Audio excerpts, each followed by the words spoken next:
अपने आज के इस लेक्चर को स्टार्ट करते हैं।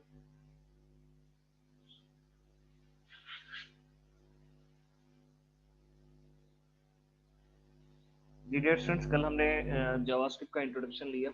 हमने ये बात देखी कि जावास्क्रिप्ट जो है हम किस लिए इस्तेमाल करते हैं, और अगर हमने जावास्क्रिप्ट यूज़ करना है तो वो किस तरह से हम अपने HTML कोड के अंदर इम्बेड करते हैं उसे। तो एक बात याद रखनी है कि जावास्क्रिप्ट का जो कोड है वो HTML के अंदर ही इम्बेड होता है। तो HTML हमारा स्ट्रक्चर क्रिएट करने के लिए हम इस्तेमाल करते हैं वेब पेज का। CSS जो है प्राइमरीली हम यूज़ करते हैं to style or created structure in HTML, और later than जावास्क्रिप्ट हम इस्तेमाल करते हैं जी के वेब पेज को अलाइव बनाने के लिए, ठीक है। या हम फ्रंट एंड पे इंटरेक्टिविटी प्रोवाइड करने के लिए यूज़र को हम जावास्क्रिप्ट का इस्तेमाल करते हैं। तो याद रखने वाली बात यह है कि ना तो हमारा जावास्क्रिप्ट सॉरी ना हमारा HTML ना हमारा CSS, ये दोनों प्रोग्रामिंग लैंग्वेजेस नहीं है। Whereas we talk about JavaScript, ये फुल फ्लैज हमारी प्रोग्रामिंग लैंग्वेज है, ठीक है। तो हम बहुत सारी इंटरेस्टिंग चीज़ें जो हैं जावास्क्रिप्ट को इस्तेमाल करते हुए कर सकते हैं। इसके अलावा सेकंड पॉइंट जो कि आपने याद रखना है, वेरी इंपॉर्टेंट, वो ये कि जावास्क्रिप्ट जो है ये ब्राउज़र में एग्जीक्यूट होता है यूज़र साइड पे, ठीक है। ये सर्वर साइड पे एग्जीक्यूट नहीं होता। हाँ, एक वर्जन है, ये एक लाइब्रेरी है हमारी जावास्क्रिप्ट की जिसको हम node.js बोलते हैं। That is basically executed on the server side, ठीक है। तो जावास्क्रिप्ट को इस्तेमाल करते हुए इन मॉडर्न डेज आजकल हम फ्रंट एंड पे भी हम इंटरेक्टिविटी प्रोवाइड कर सकते हैं, और बैक एंड पे जो डेटाबेस के दरमियान जो इंटरेक्टिविटी है वो प्रोवाइड करने के लिए भी जावास्क्रिप्ट इस्तेमाल हो रहा है आजकल। लेकिन जो सिंपल जावास्क्रिप्ट जिसकी हम बात कर रहे हैं, ये सिर्फ हम फ्रंट एंड पे इंटरेक्टिविटी प्रोवाइड करने के लिए हम इस्तेमाल करते हैं, ठीक है। एक लाइब्रेरी है node.js से बोलते हैं, वो हम सर्वर साइड पे बैक एंड स्क्रिप्टिंग करने के लिए भी हम इस्तेमाल कर सकते हैं, ठीक है। That is out of the scope of this course, वो हमने डेफिनेटली डिस्कस नहीं करना अपने इस कोर्स के अंदर। इसके अलावा जी एक और बात मैंने आपको बताई थी कि जब भी आप कोई रिक्वेस्ट करते हो ना सर्वर से वेब पेज के, तो उसको हम बोलते हैं HTTP request, hyper text transfer protocol. ये एक प्रोटोकॉल इस्तेमाल होती है जो कि आपके ब्राउज़र के दरमियान और जो सर्वर है उसके दरमियान कम्युनिकेशन के लिए इस्तेमाल होती है, वेब सर्वर के दरमियान। तो जब भी सर्वर जो रिक्वेस्ट एक लेता है, उस रिक्वेस्ट को प्रोसेस करने के बाद तीन चीज़ें रिटर्न करता है। HTML फाइल, ठीक है, आपका CSS और जावास्क्रिप्ट। जावास्क्रिप्ट जो है वो ब्राउज़र में एग्जीक्यूट होने के बाद जो फाइनल एंड प्रोडक्ट होती है वो आपके ब्राउज़र में नजर आती है, ठीक है। तो ये बात याद रखनी है कि जावास्क्रिप्ट जो है प्राइमरीली हम इस्तेमाल करते हैं फ्रंट एंड पे यूजर साइड पे इंटरेक्टिविटी प्रोवाइड करने के लिए, ठीक है। तो जावास्क्रिप्ट ही हमारे वेब पेजेस को अलाइव बनाता है। ये जो आप बड़े खूबसूरत सी एनिमेशंस आप देखते हैं, गो की एनिमेशन CSS3 के अंदर, यानी कि जो लेटेस्ट स्टैंडर्ड है CSS का, उसके अंदर भी पॉसिबल है एनिमेशन, हम वहाँ पे भी क्रिएट कर सकते हैं। लेकिन कॉम्प्लेक्स टाइप्स की एनिमेशन होगी, फॉर्म वैलिडेशन होगी, और इसके अलावा बहुत सारी इंटरेस्टिंग चीज़ें जो है हम जावास्क्रिप्ट के जरिए से कर सकते हैं, ठीक है। कल मैंने बेसिक्स बता दी थी, और ये भी मैंने बताया था अगर आपको कोई भी प्रोग्रामिंग लैंग्वेज आपने पहले पढ़ी हुई है, जैसे C है, C++ है, जावा है या कोई और, तो आपके लिए जावास्क्रिप्ट सीखना बिल्कुल भी मुश्किल नहीं है। वही सेम कॉन्सेप्ट हैं वेरिएबल्स के, लूप्स के भी वही कॉन्सेप्ट हैं। आपकी कंडीशनल स्ट्रक्चर जैसे इफ एल्स है, सिंपल इफ हो गई, इफ एल्स इफ हो गई, स्विच स्टेटमेंट हो गई, नेस्टेड इफ, ये सारे के सारे कॉन्सेप्ट जो हैं सेम उसी तरह अप्लाई होते हैं जैसे कि किसी और प्रोग्रामिंग लैंग्वेज के अंदर हो सकते हैं। हाँ, थोड़ा सा कॉन्सेप्ट जो है जो चेंज होता है वो डायनामिक टाइपिंग का है कि जावास्क्रिप्ट जो है उसमें आपको डेटा टाइप खुद से डिफाइन करने की जरूरत नहीं है, जैसा कि हम C लैंग्वेज के अंदर किया करते थे। पहले हम डेटा टाइप लिखते थे, फिर स्पेस देके वेरिएबल का नाम यानी कि आइडेंटिफायर लिखते थे। अब यहाँ पे आपको डेटा टाइप डिफाइन करने की जरूरत नहीं है, आप जिस तरह का डेटा वेरिएबल में डालोगे ऑब्वियसली उसी तरह की ही टाइप जो है वो वेरिएबल की बन जाएगी, ठीक है। Is it clear? काइंडली मुझे कंफर्म करने, फिर हम आगे चलते हैं। Yes sir. तो हमें डेटा टाइप डिफाइन करने की जरूरत नहीं है, जिस तरह का डेटा आप डालोगे वेरिएबल के अंदर उसकी टाइप वही बन जाएगी, ठीक है। इसे बोलते हैं डायनामिक टाइपिंग। ओके जी। बाकी मैंने कल ना थोड़ा इंट्रोडक्शन आपको दिया था कि चूंकि ये एक इंटरप्रेटेड लैंग्वेज है जावास्क्रिप्ट, और इंटरप्रेटेड लैंग्वेजेस में क्या होता है कि आपकी ऑब्जेक्ट कोड फाइल नहीं बनती, ठीक है। वो जो ब्राउज़र में इंटरप्रेटर है जावास्क्रिप्ट के लिए, वो उसे लाइन बाय लाइन एग्जीक्यूट करता है और उसी टाइम उसके रिजल्ट जनरेट करके आपको दिखा देता है। इंटरप्रेटेड लैंग्वेज है तो फिर हमारे पास जी एक और मैंने चीज़ बताई थी कि बहुत सारे रेडीमेड अवेलेबल हमारे पास प्रॉपर्टीज़ और मेथड्स मौजूद हैं, पहले से इनको इस्तेमाल करते हुए हम अपने वेब पेजेस को इंटरेक्टिव बना सकते हैं। ठीक है, बहुत सारे मेथड्स हैं और सारे के सारे मेथड जो हैं उनको ज़ुबानी रटा लगाने की ज़रूरत नहीं है। जस्ट आपने करना ये है कि कॉन्सेप्ट सीखना है कि किस तरह से हमने मेथड इस्तेमाल करने हैं। डोम का कॉन्सेप्ट क्या, जो कि अभी हम ब्रीफली हम पढ़ने भी जा रहे हैं कि डोम क्या होता है, डॉक्यूमेंट ऑब्जेक्ट मॉडल। तो ये चीज़ें जो है ना आपने बस इसका कॉन्सेप्ट रखना है। बाकी W3 स्कूल मैंने एक बहुत अच्छा रिसोर्स बताया, आप वहाँ पर जाएं, वहाँ पे एक मुकम्मल कैटेगरी है जावास्क्रिप्ट की। अगर आपने कोई मेथड सीखना है, फॉर एग्जाम्पल आप कह रहे हैं जी कि हमने किसी भी स्ट्रिंग को नंबर के अंदर कन्वर्ट करना सीख रहे हैं, तो सिंपली आप गूगल करें, वो मेथड आपको मिल जाएगा, वो उसको आप अपने डॉक्यूमेंट के अंदर इस्तेमाल कर लें। गो के ये हमने लास्ट लेक्चर में देखा भी था, पार्सिंग के नाम से हमारे पास एक मेथड होता है जिसको इस्तेमाल करते हुए हम ये काम कर सकते हैं। ओके जी, अब स्टार्ट करते हैं जी, डोम क्या चीज़ है। तो मुझे अभी काइंडली आपने कंफर्म करना है कि क्या आपको ब्राउज़र की विंडो जो है वो नज़र आ रही है।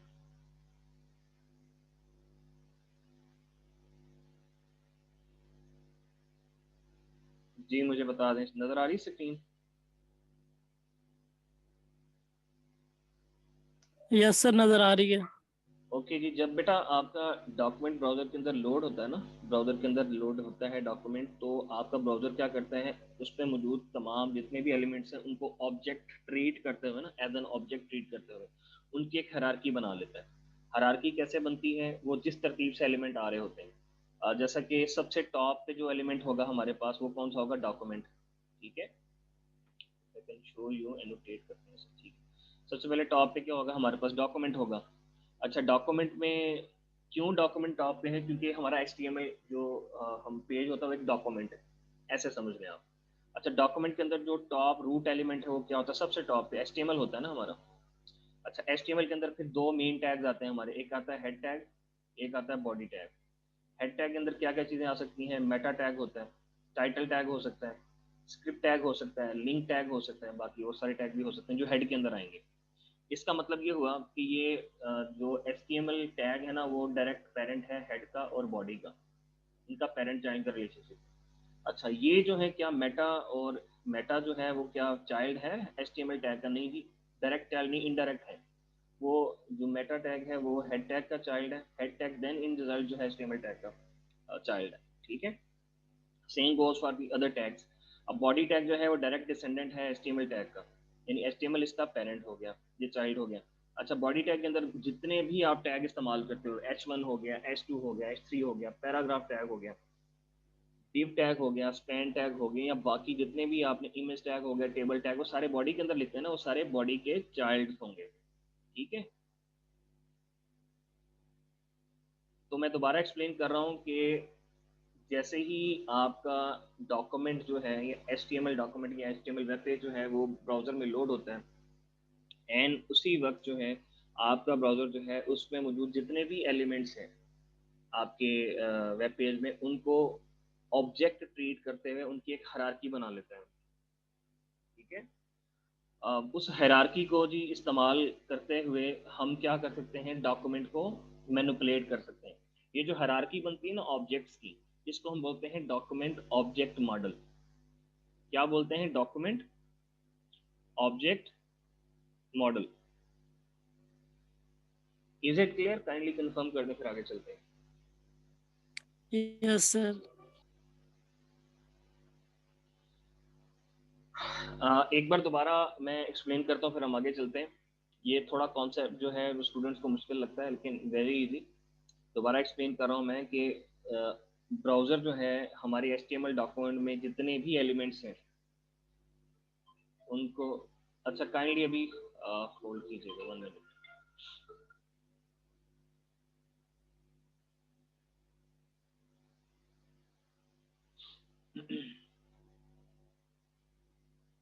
ओके डियर स्टूडेंट्स, तो जैसे ही आपका HTML डॉक्यूमेंट जो है वो ब्राउज़र में लोड होता है, तो आपका ब्राउज़र क्या करता है, उनकी एक ऑब्जेक्ट्स की हायरार्की बनाता है। ठीक है, जितने भी आपके एलिमेंट्स हैं HTML डॉक्यूमेंट के अंदर, अगर मैं आपको दिखा पाऊँ यहाँ पे, फर्ज कर लें कोई सिंपल सा खोल लेते हैं। सबसे पहले जी रूट एलिमेंट कौन सा हमारा, इसको छोड़ दें, ये डॉक्यूमेंट की डेफिनेशन होती है। सबसे टॉप पे क्या है हमारा HTML, ठीक है। ये भी हमारे पास क्या एक ऑब्जेक्ट होगा। अच्छा, इस ऑब्जेक्ट के अंदर क्या क्या चीज़ें आएंगी, दो मेन टैग आते हैं हमारे, हेड टैग आता है और बॉडी टैग आता है।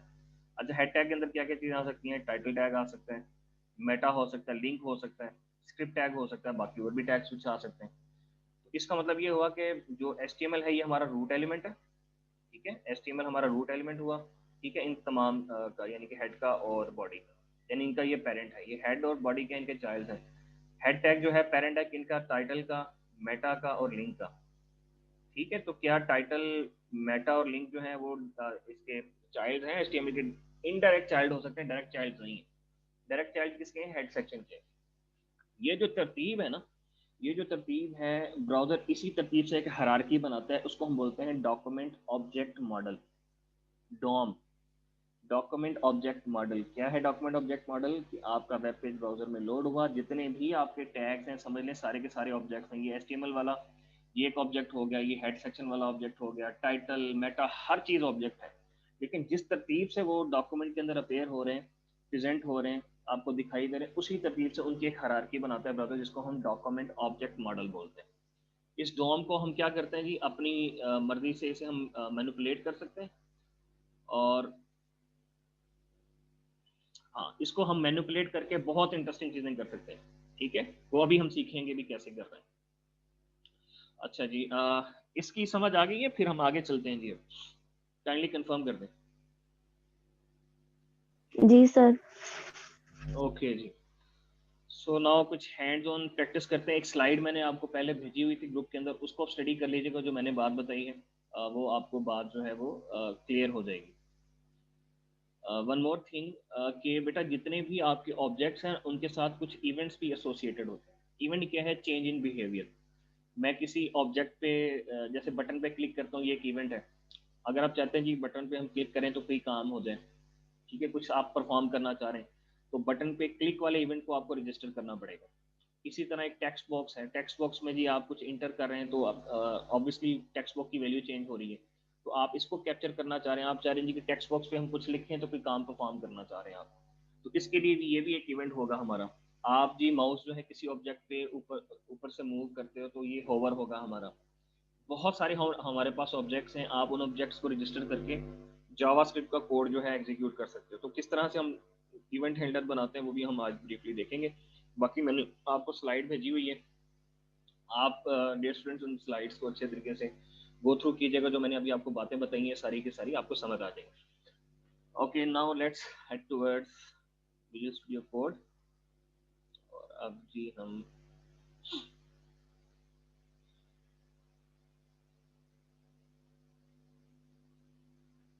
हम एक नई फाइल क्रिएट कर लेते हैं, उसका नाम रख लेते हैं dom.html।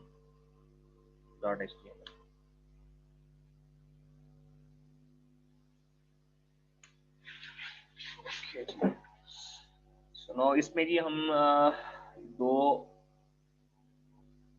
हम ऑब्जेक्ट्स में ऐड करते हैं कंट्रोल्स। एक हम जी फॉर्म बना लेते हैं। अच्छा, फॉर्म में दो हमारे पास एट्रीब्यूट हमने पहले देखे थे, एक मेथड होता है, एक एक्शन होता है। मेथड में हम जी यहाँ पे पोस्ट रख लेते हैं, और पोस्ट आपको मालूम है गेट और पोस्ट होता है। गेट करेंगे तो आपका डेटा जो है यूआरएल में पार्स होकर जाएगा सर्वर की तरफ, और अगर आप पोस्ट मेथड यूज करेंगे तो उससे क्या होगा, सिक्योर फैशन के अंदर जाएगा यूआरएल में, वो आपका डेटा प्रेजेंट नहीं हो रहा होगा। अच्छा, इसके अलावा एक और इवेंट है बड़ा इंपॉर्टेंट इसका, वो है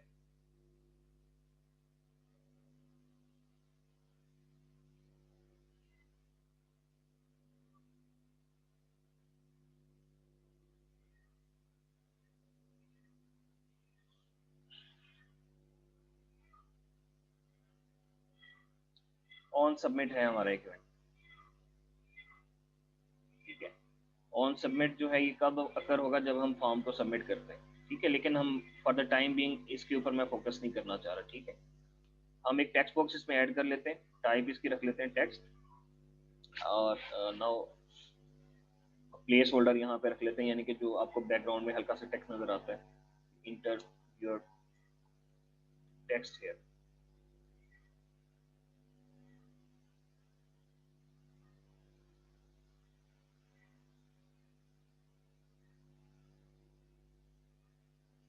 स्क्रीन स्टक नहीं है, आप अपना इंटरनेट कनेक्शन चेक करो मोहसिन अली।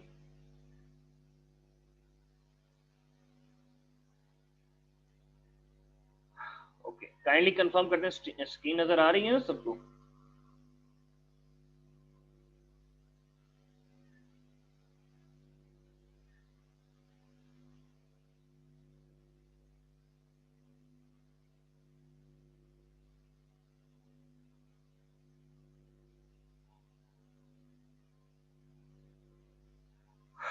ओके जी, इसमें हम एक बटन ऐड कर लेते हैं। बटन की टाइप हम इसकी बटन ही रख लेते हैं। और मैंने कहा था कि हम क्या चाह रहे हैं जी, कि जैसे ही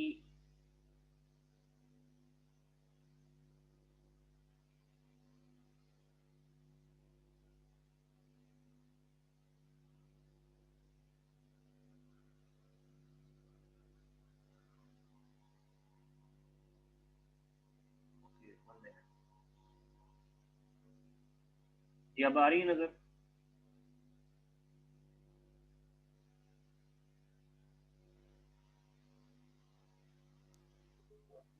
जी सर।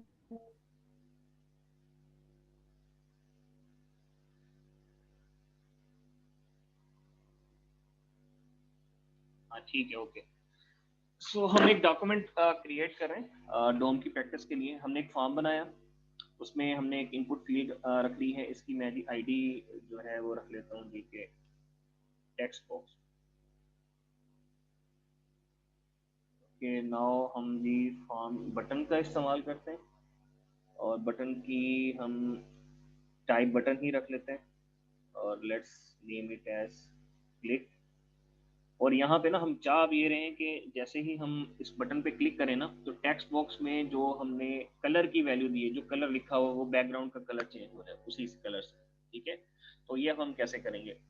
मैंने अभी आपको बताया था कि जैसे ही ब्राउजर में आपका डॉक्यूमेंट लोड होता है, तो वो ब्राउजर क्या करता है, उसकी एक हायरार्की बनाता है ऑब्जेक्ट्स की। ठीक है, हायरार्की एक ऑब्जेक्ट सी क्रिएट करता है। हमने उसी हायरार्की को फॉलो करते हुए आप किसी भी एलिमेंट को एक्सेस करके उसको मैनिपुलेट कर सकते हो, उसकी वैल्यू चेंज कर सकते हो, स्टाइलिंग अप्लाई कर सकते हो उसके ऊपर। तो ये अब हम ब्रीफली देखेंगे कि कैसे करना है हमें। ओके डियर स्टूडेंट्स, ये हमने जी काम कर लिया। अब हम इसको let's view it in the browser.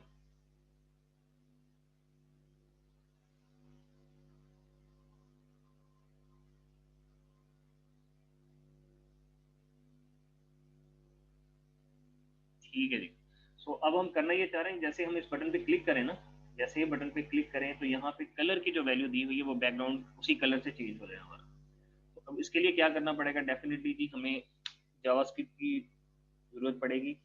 हम डोम मैनिपुलेशन सीखेंगे। तो स्क्रिप्ट टैग जो है आप चाहें तो हेड सेक्शन में इस्तेमाल करते हैं, चाहे आप बॉडी सेक्शन में कहीं पे भी इस्तेमाल करें, लेकिन बेस्ट ये है कि आप बॉडी टैग के लास्ट में जाके आप इसे ऐड करो। ओके जी, सो नाउ अब क्या करना पड़ेगा जी? अब मैंने इस एलिमेंट को एक्सेस करना है ना, इसको एक्सेस करना है, इसकी जो वैल्यू होगी जो इसमें लिखी हुई है।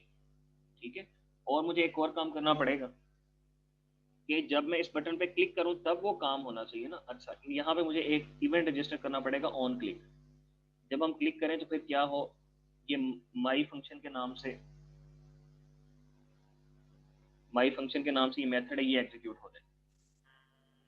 ओके, तो हम क्या करेंगे, स्क्रिप्ट में गए, हमने एक फंक्शन क्रिएट किया माई फंक्शन के नाम से। ठीक है, इसमें हम अब क्या करते हैं, अब मैंने ये एलिमेंट एक्सेस करना है, ये इन टेक्स्ट बॉक्स। टेक्स्ट बॉक्स कैसे एक्सेस करेंगे? पहले मुझे डॉक्यूमेंट ऑब्जेक्ट के अंदर जाना पड़ेगा। अच्छा, डॉक्यूमेंट ऑब्जेक्ट के अंदर जाके हम तरतीब से भी जा सकते हैं। डॉक्यूमेंट के अंदर गए पहले, फिर हम जाएंगे एचटीएमएल के अंदर, फिर बॉडी टैग के अंदर जाएंगे, फिर फॉर्म एलिमेंट के अंदर जाके फिर हम जी ये इनपुट बॉक्स को हम एक्सेस कर सकते हैं। ऐसे भी कर सकते हैं। यहाँ फिर एक शॉर्ट मेथड आपको बताता हूँ। ये डॉक्यूमेंट जो हमारा ऑब्जेक्ट है, इसके बहुत सारे मेथड हैं। इसमें एक मेथड है गेट एलिमेंट बाय आईडी। इसको इस्तेमाल करें, जिस एलिमेंट को आपने एक्सेस करना है उसकी आईडी प्रोवाइड कर दे। तो इस एलिमेंट की क्या मैंने आईडी रखी है, टेक्स्ट बॉक्स। तो हमने लिखा यहाँ पे टेक्स्ट बॉक्स। अच्छा जी, अब हमने क्या करना है जी आगे? सॉरी, हमने डबल कोट्स क्लोज कर ले हम यहाँ पर। अच्छा, जैसे हमने डॉट ऑपरेटर लगाया, अब हमने जी क्या करना है, definitely we need to access the value of it. इसकी वैल्यू मैंने सिलेक्ट करनी है ना। तो मैं क्या करूंगा जी कि हम जब जैसे ही सब्जेक्ट एक्सेस किया तो हमने इसकी एक प्रॉपर्टी होती है जिसको हम बोलते हैं वैल्यू। ठीक है, वो हमने एक्सेस कर ली। इसको हम एक वेरिएबल में स्टोर करवा लेते हैं, उसका नाम हम रख लेते हैं कलर।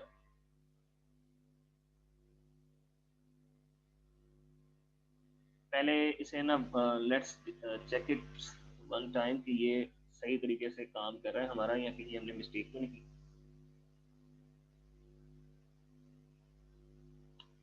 कंसोल डॉट लॉग, जो कि हम डीबगिंग के लिए इस्तेमाल करते हैं, वहां पे लॉग करके देख लेते हैं। तो इंस्पेक्ट एलिमेंट में गए, कंसोल, और यहाँ पे जी हम लिखते हैं रेड लेट्स। ठीक है, ये रेड यहाँ पे लॉग हो रहा है, इट मीन्स कि हमने उस एलिमेंट की वैल्यू एक्सेस कर ली है। अच्छा, अब हमने क्या करना था नेक्स्ट काम जी, मैंने कहा था ये जो कलर की वैल्यू है ये हमने एज अ बैकग्राउंड अप्लाई करनी है हमारी बॉडी पे। ठीक है, ये जो बैकग्राउंड नजर आ रहा है आपको, ये बॉडी नजर आ रही है एचटीएमएल डॉक्यूमेंट की। तो इसके लिए मुझे क्या करना पड़ेगा जी, हम डॉक्यूमेंट में गए, डॉट, अच्छा उसके बाद बॉडी टैग में गए, डॉट, उस पर स्टाइल का हमने स्टाइलिंग अप्लाई करनी ना, तो इसके स्टाइल एट्रीब्यूट में जाएंगे। डॉक्यूमेंट में गए, डॉक्यूमेंट में जाने के बाद हमें किसे एक्सेस करना था, बॉडी पे हमने कलरिंग अप्लाई करनी ना, बैकग्राउंड अप्लाई करना, बॉडी को मैंने एक्सेस किया। अच्छा, क्या करना चाह रहे हैं, इस पे हम अप्लाई करना चाह रहे हैं स्टाइलिंग। तो स्टाइल हम एट्रीब्यूट सेलेक्ट करेंगे, ठीक है, और उसमें जी कौन सी प्रॉपर्टी आप अप्लाई करना चाह रहे हैं, मैं जी कलर चेंज करना चाह रहा हूँ, कौन सा, बैकग्राउंड। ठीक है, अच्छा बैकग्राउंड डॉट कलर, क्या करना है जी, कलर कौन सा, ये हमारे कलर वेरिएबल में पड़ा हुआ है कलर, तो हम कलर रखेंगे। ठीक है, चलें जी इसे लेट्स राइट रेड। ठीक है, चलें जी इसको चेक करते हैं क्या प्रॉब्लम आ रही है।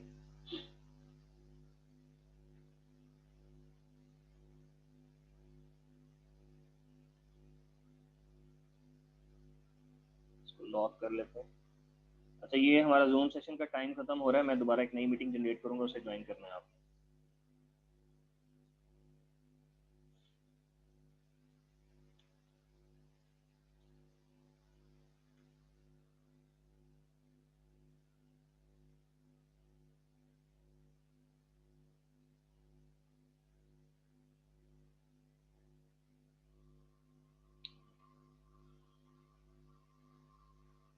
Okay, so let's try once more. Document dot body dot your,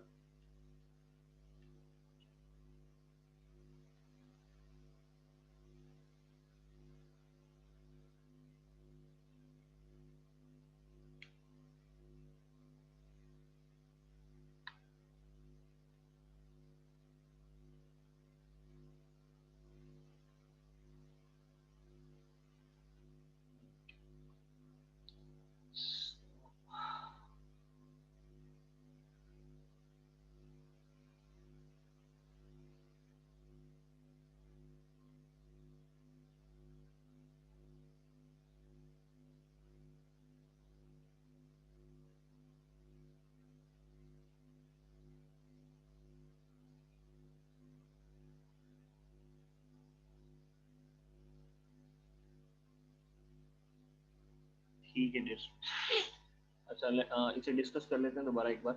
हमने क्या किया, हमने टेक्स्ट बॉक्स को पहले डॉम में जाके सिलेक्ट किया, डॉक्यूमेंट ऑब्जेक्ट मॉडल में। तो मैंने क्या बताया था, डॉक्यूमेंट हमारा रूट नोड होता है, उसके अंदर जी हम तरतीब वाइज भी जा सकते हैं। कि पहले हम जाएंगे फर्स्ट हम HTML टैग को एक्सेस करें, फिर हम बॉडी टैग को करें, फिर फॉर्म के अंदर जाके फिर हम ये इनपुट टैग को सेलेक्ट करें। यहाँ एक शॉर्ट मेथड भी डायरेक्ट आप यूज़ करते हैं। डॉक्यूमेंट में गए, हम गेट एलिमेंट बाई डी, इसका एक मेथड है डॉक्यूमेंट का, वो इस्तेमाल किया। जिस एलिमेंट को एक्सेस करना है उसका हमने वैल्यू दी, आईडी भी जो टेक्स्ट बॉक्स रखी थी, और डॉट वैल्यू एक प्रॉपर्टी है जिससे हमें उस एलिमेंट की वैल्यू मिल जाएगी, वो मैंने कलर वेरिएबल के अंदर रखी है। वार एक कीवर्ड है जो कि वेरिएबल क्रिएट करने के लिए इस्तेमाल करते हैं। ठीक है, ये डीबगिंग के लिए हम इस्तेमाल कर रहे थे कि हम चेक कर रहे थे आया कि हमारा कोड वर्क कर रहा है कि नहीं। अच्छा, उसके बाद हमने क्या किया, हमने बैकग्राउंड का कलर चेंज करना था उस वैल्यू से जो कि हमें टेक्स्ट बॉक्स में प्रोवाइड की हुई। तो हमने क्या किया, बैकग्राउंड बॉडी को हमने सेलेक्ट करना था, तो हम डॉक्यूमेंट में गए, फिर बॉडी में गए, बॉडी में जाके हमने स्टाइल एट्रीब्यूट ऐड किया। ठीक है, उसकी फिर हमने बैकग्राउंड प्रॉपर्टी एक्सेस की, और बैकग्राउंड को हमने कलर की वैल्यू कौन सी असाइन की, वो जो कलर हमने टेक्स्ट बॉक्स में अवेल किया था, ठीक है, एक्वायर किया था। जैसे हम अभी यहाँ पे कलर की वैल्यू रेड लिखते हैं तो आप क्लिक करने पे रेड अप्लाई हो जाएगा। ये क्लिक करने पे क्यों हो रहा है, क्योंकि हमने एक इवेंट रजिस्टर किया है माई, ठीक है, माई फंक्शन के नाम से, ठीक है, ये हमारा इवेंट हैंडलर है माई फंक्शन, ठीक है। जैसे ही मैं इस बटन पे क्लिक करता हूँ तो ये फंक्शन एग्जीक्यूट हो जाता है। क्यों? क्योंकि हमने इवेंट रजिस्टर किया हुआ है ऑन क्लिक। इस बटन पे जैसे ही हम क्लिक करें तो ये हमारा मेथड जो है एग्जीक्यूट हो जाए। क्या हमारे पास और इवेंट्स हैं बटन के लिए? जी बिल्कुल हैं। आप ऑन लिखें, उसके बाद ये लिस्ट आ जाएगी आपकी। यहाँ पे एक है जी हमारा इवेंट है ऑन माउस ओवर, कि जैसे ही हम माउस जो है इस बटन के ऊपर से गुजारेंगे तो ये इवेंट एग्जीक्यूट हो जाएगा, या बटन के ऊपर आप माउस लेके जाएंगे, होवर करेंगे। अभी इससे भी ट्राई कर लेते हैं। अब हम देखिएगा 1 मिनट,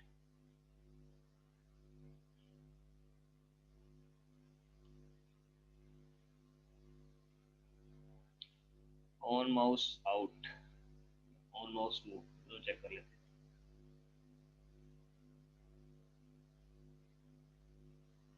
ठीक है रेड स्ट्रीट्स, तो ये हमारे पास रेडीमेड यहाँ पे इवेंट्स मौजूद हैं। आप किसी भी इवेंट को रजिस्टर कर सकते हैं, ठीक है, और जैसे ही आपका वो इवेंट अगर होगा उसके अगेंस्ट जो भी आपने इवेंट हेल्डर बनाया होगा वो एग्जीक्यूट हो जाएगा।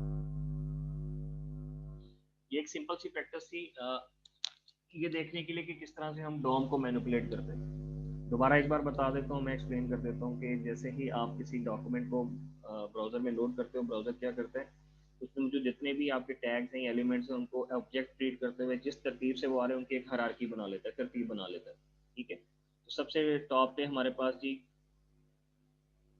कौन सा नोड होता है जी? डॉक्यूमेंट होता है सबसे टॉप पे, रूट नोड जिसे हम बोलते हैं। फिर हमारे पास HTML आता है। HTML में फिर हमारे पास दो मेन टैग्स होते हैं, हमारे पास दो ऑब्जेक्ट्स होते हैं, हेड और बॉडी। अगर मैंने टाइटल को मैनिपुलेट करना है, टाइटल के साथ कुछ करना है, तो मुझे इस तरतीब से आना पड़ेगा, पहले डॉक्यूमेंट, फिर HTML में, फिर हेड में, और फिर टाइटल में। इसी तरह बॉडी में जितने भी आपके एलिमेंट्स हैं, हेडिंग्स होगी, पैराग्राफ्स हो गए, डिव्स हो गए, आपके टेबल्स हो गए, फॉर्म्स हो गए, वो सारे के सारे बॉडी में आते हैं। इट मीन्स कि हमें हायरार्की क्या बनानी पड़ेगी? डॉक्यूमेंट, फिर HTML, फिर बॉडी, और फिर आप किसी और एलिमेंट को एक्सेस कर सकते हैं, ठीक है। तो ये हमारा जी डॉक्यूमेंट ऑब्जेक्ट मॉडल कहलाता है। आपने किसी भी ऑब्जेक्ट को मैनिपुलेट करना है, आप सिंपली क्या करेंगे? डॉक्यूमेंट को एक्सेस किया हमने, फिर हमने एक मेथड कॉल किया गेट एलिमेंट बाय आईडी, कि आप जी हम किसी एलिमेंट को एक्सेस करना चाह रहे हैं using the ID of it. उसके बाद हमने वैल्यू प्रॉपर्टी इस्तेमाल की ताकि हम इस टेक्स्ट बॉक्स की वैल्यू जो है वो एक्वायर कर सकें। वो हमने कलर वेरिएबल में रख ली है। बाकी अब करना ये चाह रहे थे कि ये जो हमारी ब्राउजर की बॉडी है इसका कलर हम चेंज करना चाह रहे हैं, तो क्या करना पड़ेगा? हमें डॉक्यूमेंट में जाना पड़ेगा, बॉडी का कलर चेंज करना है, तो बॉडी, उसमें गए, हम स्टाइल एट्रीब्यूट हम अप्लाई करना चाह रहे हैं। अच्छा, उसकी फिर कौन सी प्रॉपर्टी आपने मैनिपुलेट करनी है जी? बैकग्राउंड। अच्छा, कलर की वैल्यू कहाँ से ली थी? टेक्स्ट बॉक्स से, जो कि हमने कलर वेरिएबल में रखी है, वो ऊपर रखी है, ठीक है। तो जैसे ही ये माउस ऑन, माउस आउट, या जो भी आपने इवेंट हैंड रजिस्टर यहाँ पे किया हुआ है, जैसे ऑन माउस, जैसे हमने ऑन क्लिक कर लेते हैं, ऑन क्लिक पहले किया था, तो जैसे ही हम इस पे अब कलर का नाम जो है हम येलो रख लेते हैं, जैसे ही हम क्लिक करेंगे तो वो कलर जो है बैकग्राउंड पर अप्लाई हो जाएगा। हम कलर का नाम मजेंटा रख